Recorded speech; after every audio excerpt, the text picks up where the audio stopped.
Okay, today we're going to go over topic 2, lesson 2, water in the atmosphere. Again, feel free to stop or pause this at any time to catch up on note taking, or if you need to rewatch any part of it for review, feel free to do so. So, we are on page 56 in the book. Please follow along in the book as you take notes.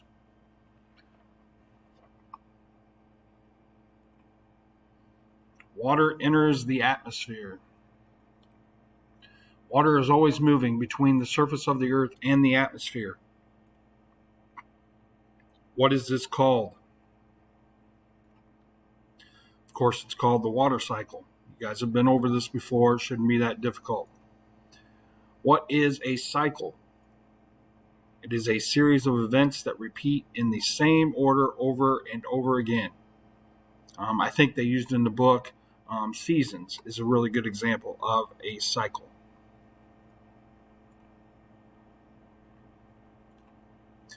What is evaporation?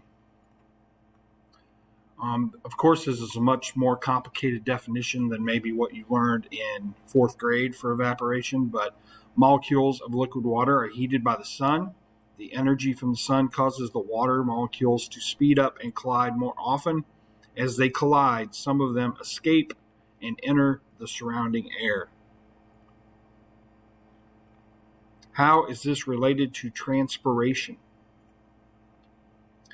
The water in the leaves is released into the air as water vapor.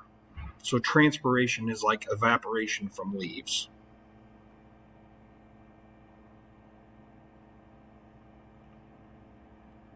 Condensation. What is condensation? It occurs when water vapor changes into liquid water. What is dew? Liquid water that condenses from the air onto a cooler surface. So a good example of this would be, of course, the glass that has ice cold water in it, and you leave it out in the summer, you come back to it, it's got dew on the outside of it, or condensation. What is dew point? It is the temperature at which condensation begins. If you listen to the weather, you will hear this term a lot. And they will talk about condensation on the weather when they mention dew point. How do clouds form? It is condensation of water vapor in the atmosphere. What happens when water vapor condenses near ground level? This is when you get fog. Okay, and again, this is talked about a lot on the weather because, of course, fog can be dangerous.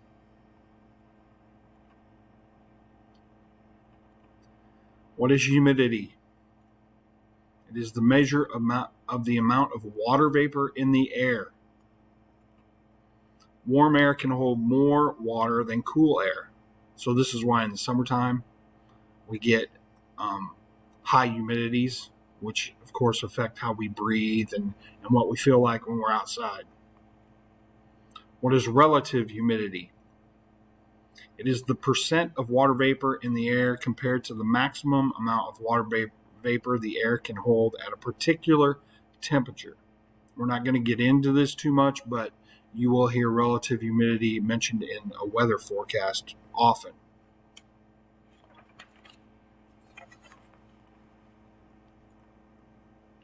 What is used to measure relative humidity? It's called a psychrometer. And this is what a newer model looks like. This is a psychrometer.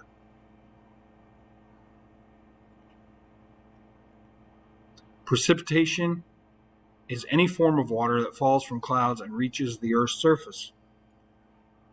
What is the order from smallest to largest for liquid precipitation?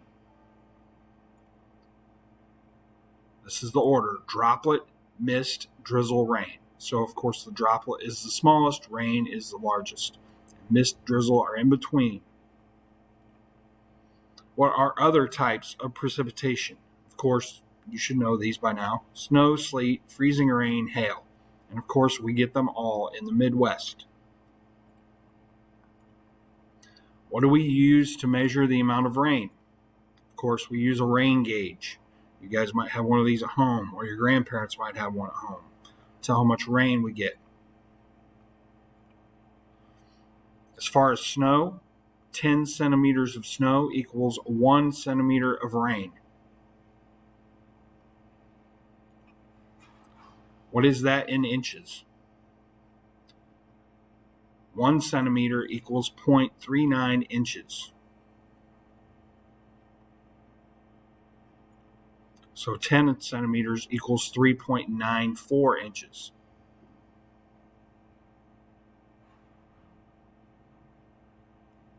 So what they're saying up here is 3.94 inches of snow is equal to 0.39 inches of rain. That's pretty interesting.